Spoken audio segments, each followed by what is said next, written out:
మీరు అన్నట్టు ఆహారపు అలవాట్లు కానీ అలాగే ఈ ఒత్తిడి కూడా రక్తపోటుకి దాని మీద ప్రభావం చూపిస్తుంది, ఒత్తిడి అనేది కూడా.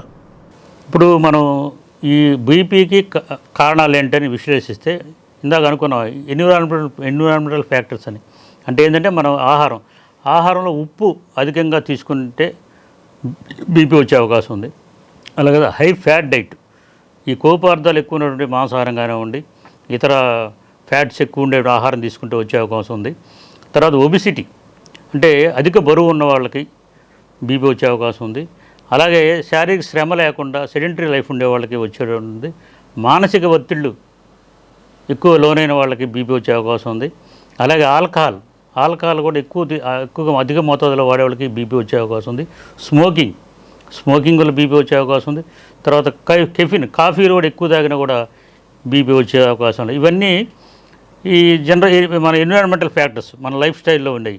అలా కాకుండా వంశపారంపర్యంగా వచ్చే అవకాశం కూడా ఉంది సార్. కాబట్టి పెద్దవాళ్ళకి, ఎవరికన్నా ఇంట్లో పెద్దవాళ్ళకి, పేరెంట్స్ కానివ్వండి, ఇంకా బంధువులు కానీ ఉంటే మిగతా వాళ్ళకి కూడా వంశపారంపర్యం వచ్చే అవకాశం ఉంది. కాబట్టి ఇవన్నీ కారణాలు.